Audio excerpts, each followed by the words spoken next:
नमस्कार. सिटी न्यूजच्या बातमीपत्रात प्रेक्षकांचं मनपूर्वक स्वागत. प्रेक्षकांना सिटी न्यूज चॅनल परिवाराच्या वतीनं धुलीवंदनाच्या शुभेच्छा.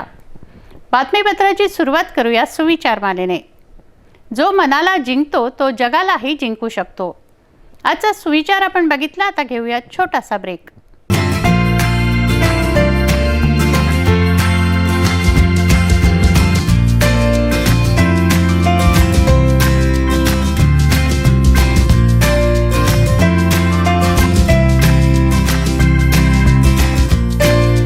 संपूर्ण लग्न बसता आराधना जवाहर रोड अमरावती. जर तुम्हाला आमचे सिटी न्यूज चॅनल टीव्हीवर दिसत नसेल तर ताज्या आणि निर्भीड बातम्यांसाठी आमचे चॅनल यूट्यूबवर सबस्क्राईब करा आणि बेल आयकॉनवर क्लिक करा. तुम्हाला सिटी न्यूजवरील बातमी सर्वप्रथम पाहायला मिळेल. आपण फेसबुक व्हॉट्सॲपवरही सिटी न्यूजवरील ताज्या घडामोडी बघू शकता. ब्रेकनंतर पाहूया बातम्या. एक नजर बातमीपत्रातील अन्य महत्त्वाच्या घटनांवर. गुरुवारी धुलीवंदन सर्वत्र उत्साहात आणि आनंदात साजरं करण्यात आलं. रंगपंचमीच्या खेळामागे पौराणिक पार्श्वभूमी आहे. विज्ञान युगात मात्र रंगाचा हा उत्सव ताणतणाव, राग, द्वेष विसरायला लावणार आहे. धुलीवंदनाच्या पर्वावर अनुचित घटना घडू नये यासाठी पोलिसांनी कडेकोट बंदोबस्त राखला. रंगोत्सव साजरा न करता पोलिसांनी कर्तव्य बजावलं. होळी पौर्णिमेच्या दुसऱ्या दिवशी साजरी होते ती धुळवड. धुळवडीलाच धुलीवंदन असेही म्हणतात. रंगपंचमीला रंग न खेळताच धुलीवंदनालाच रंग खेळले जातात. गुरुवारी धुलीवंदनाचं पर्व हर्षोल्लासात साजरं झालं. गुलाबी, हिरव्या, निळ्या रंगात तरुणाई न्हाऊन निघाली. रंग व पाण्याचा मारा एकमेकांनी एकमेकांवर केला. चौका चौकात रंगलेल्या युवकांनी युवतींनी अजब कारनामे करत धुळवड साजरी केली.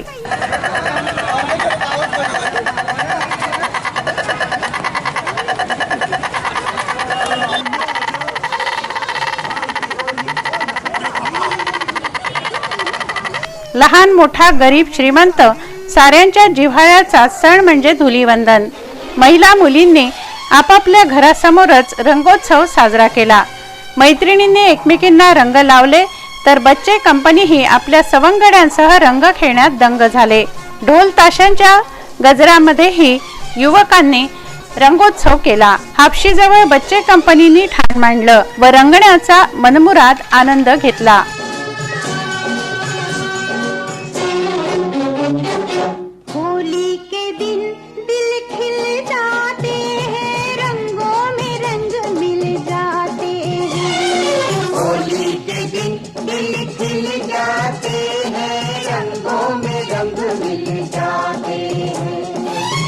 शिकवे भूल के दोस्तों दुश्मन भी गले मिल जाते हैं. होली के दिन दिल खिल जाते हैं, रंगों में रंग मिल जाते हैं. होली के दिन दिल खिल जाते हैं, रंगों में. इडापिडा टळो, रोगराईचा नाश होवो.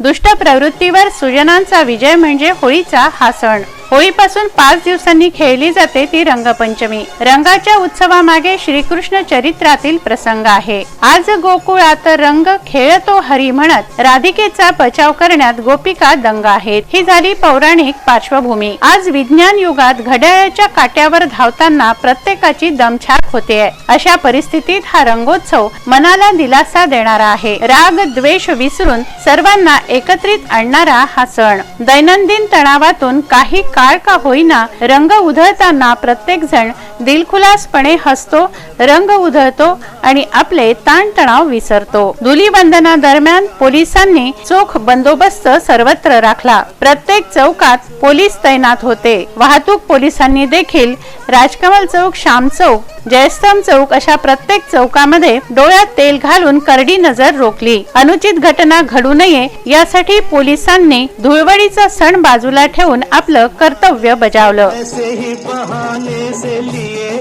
और दिए दिल जाते हैं.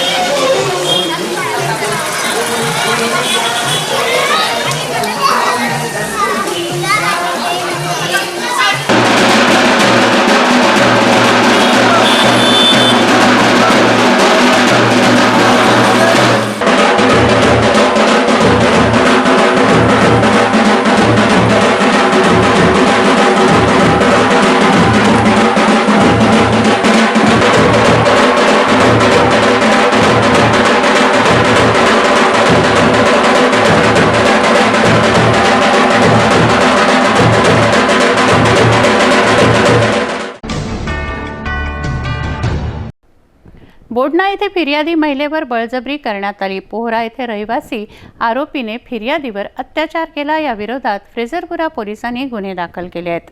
बोडणा येथील फिर्यादी महिला ही काही दिवसांपूर्वी पोहरा येथे तिच्या आजीकडे आली असता 50 वर्षीय पोहरा येथे राहणारा चरणदास साव याने 19 मार्चला तिच्या घरी जाऊन तिच्यावर शारीरिक अत्याचार केला, तिच्यावर बळजबरी केली। तेवढ्यात फिर्यादीचे आजोबा आले असता आरोपीने पळ काढला। फिर्यादीने 20 मार्चला सायंकाळी फ्रेझरपुरा पोलीस ठाण्यामध्ये तक्रार दिली आहे। यावरून पोलिसांनी 376, 452, 506 कलमान्वये गुन्हा दाखल केला आहे। रंगोत्सव साजरा करताना काही युवक युवती त्याचा विपर्यास करतात। चपराशीपुरा येथे हॅलो कॉर्नर नजीक काही युवकांनी हुडदंग माजवला। पेट्रोलिंगवर असलेले पोलीस येथे दाखल झाले असता दोघांनी दुचाकी सोडून पोबारा केला। पोलिसांनी या दुचाकी जप्त केल्या आहेत। धुलीवंदन म्हणजे धूळवड, रंग खेळण्याचा हा उत्सव, परंतु धुलीवंदनाचा विपर्यास झालेला आहे। आरडाओरड करणे, शिवीगाळ करणे असे प्रकार काही ठिकाणी घडतात। चपराशीपुरा येथे रस्त्यावर हॅलो कॉर्नर नजीक काही युवक मोठमोठ्याने ओरडत होते। पेट्रोलिंगवर असलेल्या फ्रेझरपुरा पोलिसांना हे आढळून आलं। पोलीस तेथे दाखल झाले असता काही युवक घटनास्थळी दुचाकी सोडून पळून गेले। पोलिसांनी 2 दुचाकी जप्त केल्या आहेत, त्यांच्या विरुद्ध कारवाई केली आहे। दरवर्षी शिर्डीच्या साई मंदिरात रंगपंचमी निमित्त पालखी शोभायात्रा काढली जाते। त्याच धर्तीवर अमरावतीच्या साई मंदिरातून पालखी शोभायात्रा काढण्यात आली। विविध मार्गांहून भ्रमण करत शोभायात्रेदरम्यान एकमेकांना गुलाल लावून शुभेच्छा दिल्या, तर महिलांनी पालखीची पूजा केली। रंगपंचमी निमित्त दरवर्षी शिर्डीला साईबाबांच्या मंदिरातून पालखी काढण्यात येते। त्याच धर्तीवर अमरावतीच्या साईनगर येथील साई मंदिरातून पालखी शोभायात्रा काढण्यात आली। या पालखी शोभायात्रेने परिसरातील हरिओम कॉलनी, उदय कॉलनी, खंडेश्वर कॉलनी, महेश नगर या परिसरातून मार्गक्रमण केलं। परिसरातील भाविक या पालखी शोभायात्रेत मोठ्या प्रमाणावर सहभागी झाले। ठिकठिकाणी महिलांनी पालखीची पूजा केली। एकमेकांना रंग लावून धुलीवंदनाच्या शुभेच्छा देण्यात आल्या। साई मंदिरामध्ये या पालखीची सांगता झाली।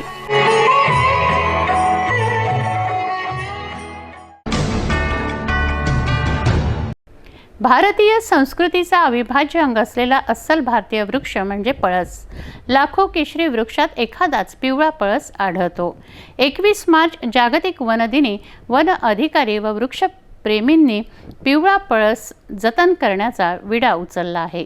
21 मार्च हा जागतिक वन दिन म्हणून साजरा केला जातो आहे। मात्र अनेक झाडं जे आहेत ते नष्ट होत चालले आहेत। त्यांचं संगोपन संवर्धन करण्याचा विडा सेवानिवृत्त वन कर्मचारी संघ व अमरावती वृक्ष मित्र मंचने उचलला आहे। अमरावती मार्डी रस्त्याच्या कडेला पिवळा पळस आहे। गेल्या 60 ते 70 वर्षांपासून हा आपल्या सौंदर्यासह दिमाखाने उभा आहे, परंतु रस्ता रुंदीकरणामुळे त्याचं अस्तित्व व भवितव्य धोक्यात आलं आहे। विकास व त्यातही रस्ता विकास यास विरोध करण्याची भूमिका कोणाचीही नसते, परंतु विकासाच्या नावाखाली राष्ट्राचा नैसर्गिक धन नष्ट होत चालला आहे। वृक्षप्रेमी बंधूंनी आपल्या भावनांची तीव्रता संबंधितांपर्यंत पोहोचवण्यासाठी गुरुवारी 21 मार्च जागतिक वन दिनी दुर्मिळ पिवळा पळस संवर्धन कार्याची सुरुवात केली। वृक्षाजवळ सकाळी 9 वाजता एकत्रित येऊन त्यांनी श्रमदानाने माती व दगडाचा आधार देऊन त्याच्या संरक्षणाचा निर्धार केला। अशा आगळ्या वेगळ्या पद्धतीने जागतिक वन दिन साजरा केला। नष्ट होत चाललेल्या वृक्षांचं जातींचं संवर्धन ही काळाची गरज आहे, त्यासाठीच वन दिनाचं आयोजन। वडाळी बसस्टॉप परिसरात विकृत मानसिकता असलेल्या 30 वर्षीय युवकाने धुलीवंदनाच्या उत्सवाला गालबोट लावलं। मुली महिला रंग खेळत असताना त्याने नग्न होऊन अश्लील हावभाव केले। त्याच्या विरुद्ध 354 व पोक्सो अंतर्गत गुन्हे दाखल करण्यात आले आहेत। विकृत मानसिकता असलेल्या 30 वर्षीय इसमा विरोधात महिलांनी पोलिसांकडे तक्रार केली आहे। धुलीवंदनाचा दिवस असल्याने महिला मुली घराबाहेर रंग खेळत होत्या। वडाई बस स्टॉपच्या बाजूला असलेल्या परिसरात आरोपी नागेश दादाराव धुळे हा 30 वर्षीय इसम धुलीवंदनाच्या दिवशी सकाळी 11 वाजताच्या दरम्यान घरासमोर नग्न होऊन अश्लील चाळे करत होता। हे बघून रंग खेळणाऱ्या मुली घाबरल्या व त्यांनी घरात जाऊन आईला सांगितलं असता एका महिलेने फ्रेजरपुरा पोलिसांकडे त्याच्या विरुद्ध तक्रार केली। पोलिसांनी नागेश धुळेच्या विरुद्ध 354 पोक्सो कलमान्वये गुन्हा दाखल केला आहे। हा विकृत आरोपी फरार झाला आहे। त्याच्या अशा वागणुकीमुळे त्याची पत्नी 3 वर्षांपूर्वीच त्याला सोडून गेली आहे। लहान मुलींना पाहून आरोपी नागेश दादाराव धुळे पोस्ट कोटळे येथे होळीच्या नाचण्याच्या कारणावरून अंगातले कपडे काढून नग्न अवस्थेत सदर ठिकाणी नाचत होता अशी पोलिसांना माहिती मिळाली होती। त्यावरून फिर्यादी वगैरे पोलीस स्टेशनला तक्रार देण्यासाठी आले। तक्रार नोंदवण्याचं काम सध्या चालू आहे। पोलीस आरोपीला शोधण्यासाठी गेले आहेत, परंतु आरोपींनी पोलिसांचा ताफा पाहून तिथून पळून गेलेला आहे। सदर घटना ही तो 4 दिवसापासून सततपणे असं करत आहे आणि अशीही माहिती आहे त्याची पाठीमागील इतिहास की त्याच्या अशा वागण्यामुळे त्याची पत्नीसुद्धा त्याला सोडून गेलेली आहे। तर लवकरच त्याचा पोलीस आम्ही शोध घेऊन अटक करत आहोत। जर तुम्हाला आमचे सिटी न्यूज चॅनल टीव्हीवर दिसत नसेल तर ताज्या आणि निर्भीड बातम्यांसाठी आमचे चॅनल यूट्यूबवर सबस्क्राईब करा आणि बेल आयकॉनवर क्लिक करा। तुम्हाला सिटी न्यूजवरील बातमी सर्वप्रथम पाहायला मिळेल। आपण फेसबुक व्हॉट्सॲपवरही सिटी न्यूजवरील ताज्या घडामोडी बघू शकता। वेळ झाली आहे आपली रजा घेण्याची। आपणास काही माहिती द्यायची वा काही सुचवायचे असेल तर आमच्याशी थेट संपर्क करा। आमचा पत्ता सिटी न्यूज कार्यालय, मातोश्री आर्केड, सहकार भवन समोर, मोर्शी रोड, अमरावती। आमचा फोन नंबर आहे 9403620111 आणि वेबसाईट आहे www.citynews.net.in। अचूक सडेतोड आणि निर्भीड बातम्यांसाठी बघत रहा अमरावतीचा नंबर 1 चॅनेल फक्त सिटी न्यूज। बातमी आमची, विश्वास तुमचा।